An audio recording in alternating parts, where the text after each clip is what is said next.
Highway police রাজনৈতিক দলের নেতৃবৃন্দ।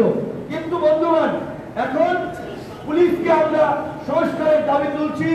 দুর্নীতিবাজ, দলবাজ, অসৎ অফিসারদেরকে ইতিমধ্যেই চাকরিচ্যুত করা হচ্ছে, বাকিদেরও চাকরিচ্যুত করা হবে। কাজেই পুলিশ এখন একটি পেশাদার জনবান্ধব বাহিনীতে পরিণত হবে। তার জন্যই আমরা রক্ত দিয়েছি, জীবন দিয়েছি। কোন পুলিশ ঘুষ খাবে না, অন্যায়ভাবে ট্রাফিকের কোন পুলিশ কিংবা থানা পুলিশ এখন থেকে 1 পয়সাও ঘুষ নেওয়ার সাহস দেখাবে না। যদি ঘুষ চায় আপনারা আমাদেরকে বলবেন, সবাই মিলে ওই ঘুষখোরের অবস্থা 12টা বাজাই দেব। পুলিশের পাট গেছে, হাইওয়ে নর্মাল পুলিশ মানে চাঁদা নেবে না, বিআরপি একেবারে সোজা হয়ে যাবে।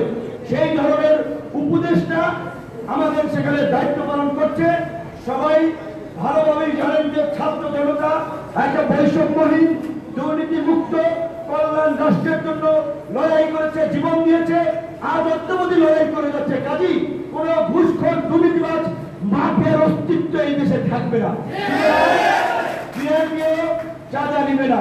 এইবার আসছে রাজনৈতিক দলের কাজ। এইখানে বিভাজন আছে। আমরা যেমন বলছি কোন চাঁদাবাজি চলবে না, বাস মিনিবাস থেকে গেট পাস জিপি এই সমস্ত নামে যে 70 টাকা করে নেওয়া হচ্ছে, এইখানে কিন্তু বড় একটা টাকায় নাকি কাঠের পুতুল হাঁকয়, বুঝছেন তো? তাহলে এই যে 1000 কোটি টাকা, এইটা তো অনেকের রুটি বাণিজ্যের ব্যাপার। কাজেই তারা তো তাদের টাকা পয়সা দিয়ে মানুষ বানাবে, সংগঠন বানাবে, তারপরে আপনাকে আমরা যে প্রতিবাদ করছি আমাদেরকে তারা ভিলেন বানাতে চেষ্টা করবে।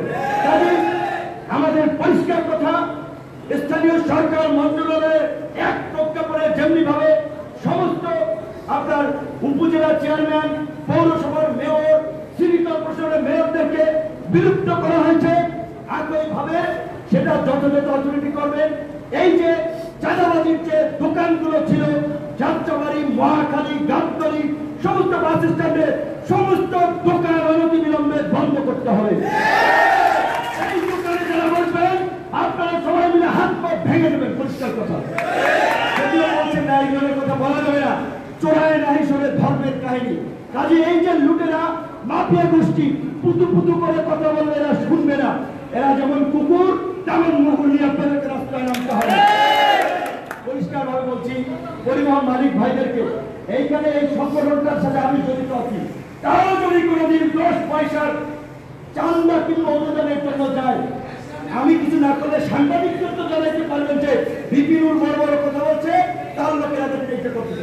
পরিষ্কার কথা, আমাদের এই সংগঠনের নামে 5 পয়সার চাঁদাবাজি চলবে না। আমাদের শ্রমিক অধিকার পরিষদের সভাপতি বলছিলেন যে আহত শ্রমিকদের চিকিৎসার বিষয়ে তারা একটা ফান্ড গঠন করতে চান, আমার শ্রমিক ভাই থাকবেন বলছেন।